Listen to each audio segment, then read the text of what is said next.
ഇതിനെ എല്ലാം നേതൃത്വം കൊടുത്ത ഒരാളുണ്ട് ഡൽഹിയിൽ, ഒരു പാർലമെന്റ് അംഗമാണ്. അതേക്കുറിച്ച് നിങ്ങൾ അന്വേഷിക്കുക ആരാണെന്നോ.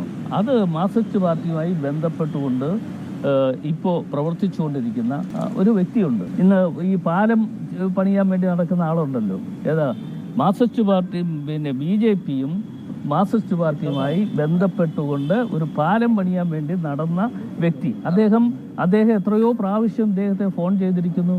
ആ ഫോൺ കോളുകളൊന്ന് പരിശോധിച്ച് അങ്ങനെയാണെങ്കിൽ അതുകൂടി അന്വേഷണം നടക്കണ്ടേ?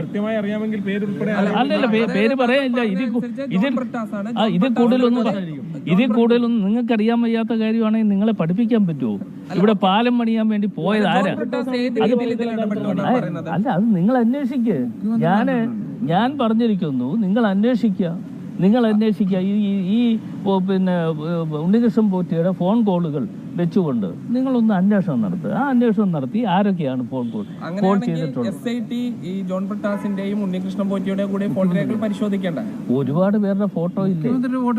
മുഖ്യമന്ത്രി ഇല്ലേ? മുഖ്യമന്ത്രി നേരെ ഇറങ്ങി വന്ന് ഓഫീസിൽ നിന്ന് നേരെ താഴേക്ക് ഇറങ്ങി വന്ന് ഉണ്ണികൃഷ്ണൻ പോറ്റി കൊണ്ടുവന്ന വാഹനത്തിന്റെ കീ ഏറ്റുവാങ്ങാൻ വേണ്ടി പോയില്ലേ? താങ്കൾ UDF കൺവീനർ എന്ന നിലയ്ക്ക് കൂടി അങ്ങനെ ഒരു ആവശ്യം ഉന്നയിക്കുന്നുണ്ടോ? ജോൺ ബ്രിട്ടാസും ഉണ്ണികൃഷ്ണൻ പോറ്റിയും തമ്മിലുള്ള ബന്ധം അന്വേഷിക്കണം. അല്ല, അത് അന്വേഷിക്കണം. അതും അന്വേഷിക്കുന്നതാണ്.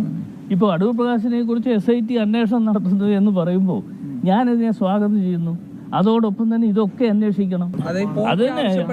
അത് ഞാൻ എൻ്റെ നിയോജകമണ്ഡലത്തിൽപ്പെട്ട ഒരു വ്യക്തിയാണ് ഈ ഉണ്ണികൃഷ്ണൻ പോറ്റി. ആ ഉണ്ണികൃഷ്ണൻ പോറ്റി ആയി ബന്ധപ്പെട്ടുകൊണ്ട് ഇയാൾ കള്ളനാണെന്നോ കാട്ടുകള്ളനാണെന്നോ കൊള്ളക്കാരനാണെന്നോ അറിഞ്ഞുകൊണ്ടല്ല അയാൾ എന്നെ കാണുന്നതും പരിചയപ്പെട്ടതിന് ശേഷം അയാൾ ശബരിമലയിൽ അന്നദാനം നടത്തുന്നുണ്ട്. അതിൻ്റെ ഉദ്ഘാടനം നടത്താൻ എത്തണം എന്ന് എന്നോട് ആവശ്യപ്പെട്ടു. ഞാനവിടെ പോയി ഉദ്ഘാടനം നടത്തി ഞാൻ മടങ്ങിപ്പോന്നു. അതിനുശേഷമാണ് അവിടെ നടത്തിയ പൂജയുമായി ബന്ധപ്പെട്ടുകൊണ്ട് ഇയാൾ ഡൽഹിയിൽ വന്നിട്ട് എന്നോട് പറഞ്ഞു, സോണിയാഗാന്ധിക്ക് കൊടുക്കാനുള്ള ഞങ്ങൾ പൂജ നടത്തിയിട്ടുള്ള കാര്യങ്ങൾ സോണിയാഗാന്ധിക്ക് കൊടുക്കാൻ വേണ്ടിയാണ് ഞങ്ങൾ വന്നത് എന്ന് പറഞ്ഞ് അപ്പോൾ അവരോടൊപ്പം ഒന്ന് ചെല്ലണമെന്ന് പറഞ്ഞ് ഞാൻ പോയി. ഞാനില്ല. അത് നിങ്ങൾ അന്വേഷിക്കണം. അല്ലല്ല, ഞാൻ ഒരു കാരണവശാലും അടൂർ പ്രകാശ് മുഖാന്തരം അങ്ങനെ ഒരു പിന്നെ അവിടെ പോകാൻ വേണ്ടിയുള്ള ഒരു തീരുമാനം എടുത്തിട്ടില്ല. അങ്ങനെ ആവശ്യപ്പെട്ടിട്ടില്ല. നേരത്തെ അപ്പോയിന്റ്മെന്റ് എടുത്ത പോറ്റിക്കൊപ്പം അടൂർ പ്രകാശ് പോയി എന്ന് മാത്രം. അത്രേ ഉള്ളൂ. അല്ല, നിങ്ങൾ പിന്നെ ആഗ്രഹിക്കുന്ന പോലെ സോണിയാഗാന്ധിയോടൊപ്പം ഞാൻ ഒരു കാര്യം ചോദിക്കട്ടെ. അല്ല, പ്ലാൻ ചെയ്തൊന്നുമല്ല. ഇയാള് അവിടെ വന്നിട്ടാണ് എന്നെ ഫോൺ ചെയ്തു എന്നോട് പറഞ്ഞു, ഇങ്ങനെ നാളെ അപ്പോയിൻമെൻറ്റ് എനിക്ക് കിട്ടിയിട്ടുണ്ട്, അതുകൊണ്ട് സോണിയാഗാന്ധിയെ കാണാൻ പോകുന്നുണ്ട്. അപ്പോൾ MP എന്നുള്ള നിലയിൽ അങ്ങോട്ട് വരികയാണെങ്കിൽ നല്ലതാണ്.